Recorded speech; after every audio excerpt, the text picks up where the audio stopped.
Hi friends, welcome to global export YouTube channel. Global export YouTube channel এমন একটি YouTube channel যা বাংলা ভাষায় সহজ সরলভাবে এক্সপোর্টের যাবতীয় রুলস রেগুলেশনগুলো একটার পরে একটা ভিডিওতে ডিটেলস আলোচনা করে থাকে। আপনি ভাবছেন যে এক্সপোর্ট বিজনেস শুরু করব, কিন্তু আপনি বুঝতে পারছেন না যে এক্সপোর্ট বিজনেসটা কিভাবে শুরু করা হয়, কি কি ডকুমেন্টস লাগে, ডকুমেন্টস কিভাবে রেডি করা হয়, বায়ার ফাইন্ডিং কিভাবে করা হয়, বায়ারকে কিভাবে মেল পাঠাতে হয়, কিভাবে কনভিন্স করা হয়, প্রোডাক্ট সিলেকশন কিভাবে করা হয়, ইনকোটার্ম কি কি আছে, অর্থাৎ ইন্টারন্যাশনাল কমার্শিয়াল যে টার্মস গুলো আছে এক্সপোর্ট বিজনেসে ব্যবহার করা হয়, পেমেন্ট টার্ম কি কি আছে, সেফেস্ট পেমেন্ট টার্ম কি আছে, ব্যাংক কিভাবে সিলেকশন করা হয়, যাবতীয় খুঁটিনাটি বিষয়বস্তুগুলি একটার পর একটা ভিডিও ডিটেলস আলোচনা করা হয়। আজকের যে টপিকটার উপরে আলোচনা করা হবে বা যে টপিকটা সম্পর্কে আজকের এই ভিডিও, সেটা হলো না ডকুমেন্টস। আগের দিন আমরা আলোচনা করেছিলাম যে ওয়ান টাইম ডকুমেন্টস কি কি। আজকের আলোচনা করা হবে অল টাইম ডকুমেন্টস, অর্থাৎ প্রত্যেকবার যখন আপনি এক্সপোর্ট স্টার্ট করবেন বা শিপমেন্ট করবেন, যে ডকুমেন্টসগুলো অবশ্যই প্রয়োজন, সেই ডকুমেন্টসগুলো নিয়ে আজকে আলোচনা করা হবে। প্রথম যে ডকুমেন্টসটা আপনার প্রয়োজন হবে সেটা হলো কোটেশন, অর্থাৎ আপনার বায়ারকে আপনি যে কোটেশনটা দেবেন। কোটেশন অর্থাৎ কি না, পণ্যের বিবরণ থাকবে, পণ্যের ওয়েট কত, পণ্যের মেজারমেন্ট কি আছে, উম, তার দাম কি আছে, তার নাম, এক্সপোর্টারের নাম, আপনার ইম্পোর্টারের নাম, কোথায় থেকে লোডিং করবেন, কোথায় থেকে আপনার হচ্ছে কি ডিসচার্জ হবে, সমস্ত কিছু তার মধ্যে নিবন্ধ করা থাকে। এটাকে আপনার ফার্স্ট ডকুমেন্টসটা আপনার বায়ারকে দিতে হচ্ছে কোটেশন। কোটেশনের পরে আপনার যে নেক্সট যে ডকুমেন্টসটা সেটা হচ্ছে proforma invoice. Proforma invoice vital role play করে এক্সপোর্ট বিজনেসে। প্রফার্মা ইনভয়েস হচ্ছে কি না, এটা হলো এগ্রিমেন্ট, যা বা বলতে পারেন কন্ট্রাক্ট, যেটা আপনার এক্সপোর্টার আর ইম্পোর্টার অর্থাৎ আপনি আর আপনার যে বায়ার তার মধ্যে হচ্ছে কি এটা বেসিক প্রাইমারি কন্ট্যাক্ট।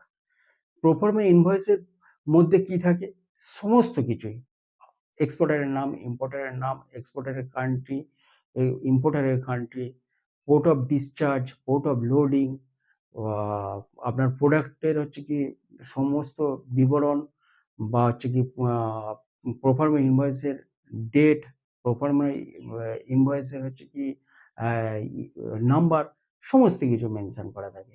এরপরে প্যাকিং লিস্ট। প্যাকিং লিস্ট হলো আরেকটা ভাইটাল হচ্ছে কি ডকুমেন্টস, যেটা অল টাইম ডকুমেন্টস এর মধ্যে পড়ে। বারবার যখন এক্সপোর্ট করবেন তখন হচ্ছে কি প্যাকিং লিস্ট মাস্ট প্রয়োজন আছে। সেই প্যাকিং লিস্টের মধ্যে সেম সবকিছু প্রায় একটা দুটো বিষয় এদিক ওদিক থাকে, বাকিটা সব সেম টু সেম থাকে। হ্যাঁ, প্রোডাক্টের ডিটেলস প্যাকিং লিস্টের সব থেকে মানে গুরুত্বপূর্ণ জিনিসটা হলো কি আপনার প্রোডাক্টের ডিটেলস থাকে, সেখানটা ডিটেলসে দিতে হয়। প্রোডাক্টের ওয়েট কত আছে, নাম্বার অফ কার্টুন বা নাম্বার অফ বক্স, কত বক্স, কত প্রত্যেকটা বক্সে কত কেজি আছে, হ্যাঁ, বা আপনি যদি বা মনে করেন হচ্ছে কি কোনো হচ্ছে কি বস্তায়তে দিচ্ছেন, বা আপনি যদি বা প্যালেটে দেন, সেরকম ভাবে আপনার বিবরণ দিতে হবে। এরপর আপনার শিপিং বিল। শিপিং বিল হলো আরেকটা হচ্ছে কি অল টাইম ডকুমেন্টস এর মধ্যে পড়ছে। তারপরে হচ্ছে গিয়ে আপনার যদি এয়ারওয়ে বিল, মানে এয়ারে যদিও আপনি হচ্ছে কি এক্সপোর্ট করেন তাহলে এয়ারওয়ে বিল দিতে হচ্ছে। আপনি শিপে অর্থাৎ জাহাজে যখন এক্সপোর্ট করবেন তখন আপনার হচ্ছে কি বিল অফ লেডিং। আপনি যখন হচ্ছে কি বাই রোডে যখন এক্সপোর্ট করবেন, লরি রিসিপ্ট, মানে এই যে ডকুমেন্টস গুলো এগুলো আপনার বারবার তৈরি করতে হচ্ছে। এরপরে আপনার হচ্ছে কি ফাইটোস্যানিটারি সার্টিফিকেট। ফাইটোস্যানিটারি সার্টিফিকেটটা কখন প্রয়োজন হয়, যখন মনে করুন আপনি এগ্রিকালচারাল গুডস নিয়ে যখন আপনি এক্সপোর্ট করবেন, তখন আপনার ফাইটোস্যানিটারি সার্টিফিকেটটা মাস্ট প্রয়োজন। ফাইটোস্যানিটারি সার্টিফিকেটটা অর্থাৎ যে ওই খাদ্যদ্রব্যের মধ্যে কতটুকু পেস্টিসাইড ইউজ করা হয়েছে বা কীটনাশক কতটুকু ব্যবহার করা হয়েছে, তার মেজারমেন্ট করার জন্য ফাইটোস্যানিটারি সার্টিফিকেট, বিভিন্ন এজেন্সি আছে তারা আপনাকে ফাইটোস্যানিটারি সার্টিফিকেটটা দিয়ে থাকে। এটা বায়ারকে মানে জানানো যে এই পণ্যটা বা এই যেটা হচ্ছে কি আপনি এক্সপোর্ট করছেন, তার মধ্যে যে বিষমুক্ত পণ্য এটা প্রমাণ করার জন্য ফাইটোস্যানিটারি সার্টিফিকেটটা প্রয়োজন আছে। ফিউমিগেট সার্টিফিকেট, ফিউমিগেট সার্টিফিকেটটা যখন কোনো উডেন কোনো বস্তু এক্সপোর্ট করবেন বা কাঠের কোনো বস্তু যখন হচ্ছে কি এক্সপোর্ট করবেন বা কাঠের যে প্যালেটের উপরে যে মালটা রেখে অর্থাৎ যে পণ্যটা রাখা হয় সেই প্যালেটটাকে হচ্ছে কি টেস্টিফাইড করার জন্য ফিউমিগেট সার্টিফিকেটটা প্রয়োজন আছে। ফিউমিগেট সার্টিফিকেটটা নেওয়ার জন্য এরও এজেন্সি আছে, তারা আপনার পরীক্ষা করে ফিউমিগেট করে অর্থাৎ কি ইনসেক্টিসাইড স্প্রে করে তারা আপনাকে সার্টিফিকেটটা প্রদান করবে। এই সার্টিফিকেটটা আপনার বায়ার আপনার কাছে মানে চাইবে যে আমার ফিউমিগেট সার্টিফিকেটটা প্রয়োজন আছে। এরপরে আপনার আসছে ফ্যাসাই সার্টিফিকেট। ফ্যাসাই অর্থাৎ ফুড রিলেটেড কোনো পণ্য নিয়ে যখন আপনি এক্সপোর্ট করবেন, ফ্যাসাই সার্টিফিকেটটা অবশ্যই প্রয়োজন আছে। তারপরে আসছে ইন্স্যুরেন্স সার্টিফিকেট। ইন্স্যুরেন্স সার্টিফিকেট ধরুন আপনি হচ্ছে কি জাহাজে করে হচ্ছে কি এক্সপোর্ট করছেন, তখন যে সার্টিফিকেটটা প্রয়োজন আছে ওটা হচ্ছে কি মেরিন সার্টিফিকেট, মেরিন ইন্স্যুরেন্স অর্থাৎ ডুবে গেলে বা হচ্ছে কি কোনো যে উম পণ্য ক্ষতি হয়ে গেলে, হ্যাঁ? তার যে সার্টিফিকেটটা প্রয়োজন আছে সেটা হচ্ছে কি মেরিন ইন্স্যুরেন্স সার্টিফিকেট। তারপরে আপনার হচ্ছে ইন্সপেকশন সার্টিফিকেট।